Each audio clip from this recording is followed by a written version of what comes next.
মল্লিকা রনকে মানে নরবলির বিষয়ে মানে তোমাদের বলি দেবে।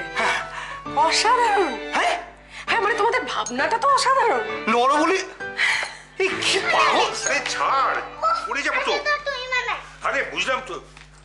এই তো সুতপা, আরে কি ব্যাপার বল দেখিনি, হঠাৎ সকলকে এইভাবে জরুরি তলব করে ডেকে এনে ভয় পাওয়ানোর কি মানেটা কি? কাল জামাই ষষ্ঠী, এ বাড়িতে পালিত হবে। জামা জামা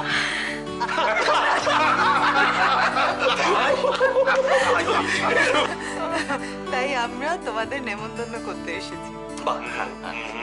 নেমন্তন্ন নেমন্তন্ন। আমি আমার জামাই মেয়ে রণ আর বসুধাকে নেমন্তন্ন করছি। সেই জন্য তুমি তখন বললে হ্যাঁ যে আমি বাড়ির কর্তা, আমি সেফ জোনে আছি।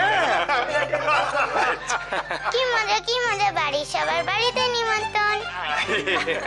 এটা কি একদম ঠিক কথা বলেছে। দেখো আমরা সবাই বাড়িতে থাকি, বাড়ির মধ্যে নেমন্তন্ন। বাড়িতে নেমন্তন্ন।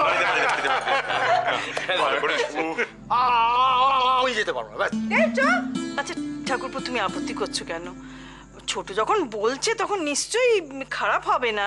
আর তাছাড়া মেয়েদের শাড়ি টাড়ি কিনতে হবে, জামাইদের জিনিস কিনতে হবে, তুমি না গেলে কি করে হবে? তাছাড়া চলো আমরা সবাই মিলেই বরং যাই। জেঠি, তুমিও যাবে আমাদের সাথে? হ্যাঁ চল না যাই, অনেকদিন বাড়ির বাইরে বেরোইনি। যাই, একটা ভালো জায়গা দেখে আসি। মীরামা যে জিনিসগুলো এনেছে দেখেছো? পছন্দ হয়েছে?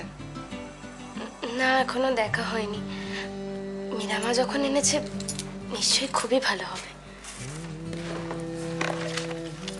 আচ্ছা, তুমি আজকে সকালে চন্দ্রের কথা কিছু মনে করেছো? না না, মনে করার কি আছে? তুমি কাল অফিসে ব্যস্ত থাকবে, এতে মনে করার তো কিছু হয়নি।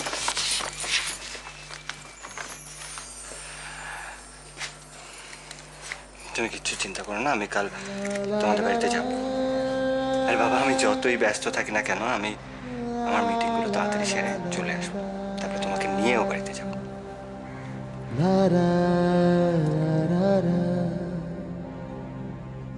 সত্যি অপর্ণা কালকে থাকবে না ভেবে আমার খুব খারাপ লাগছে।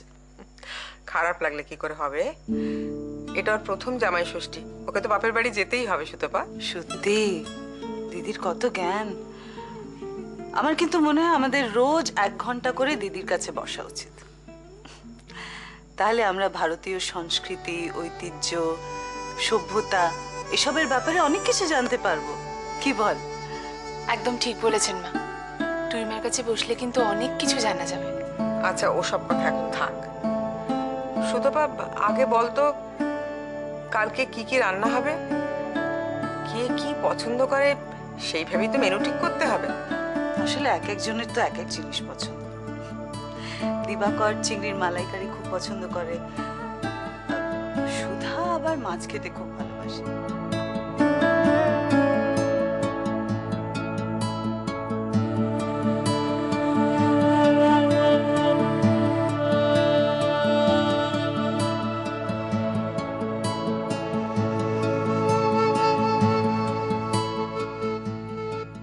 বিয়ের পর তোমার এই প্রথম জামাই ষষ্ঠী। মা কাকিমারা যা যা আচার বলবেন সব কিন্তু ঠিকঠাক করে পালন করবে, কেমন? ঠিক আছে মা। আর সারাদিন খুব মজা করো। আমরা অবশ্য এ বাড়িতে খুব মজা করব। তুমি যা যা রান্না করেছো সমস্ত আমরা খাবো। সুতপা, সৈকতের ভালো থাকো। সৈকতের হাতে মিষ্টিগুলো দিয়েছিল তো? হ্যাঁ দিদি, দিয়েছি। আচ্ছা টুইমা, আপনি যে কি করেন না, অত জিনিসপত্র কিনে দেওয়ার কোনো দরকার ছিল?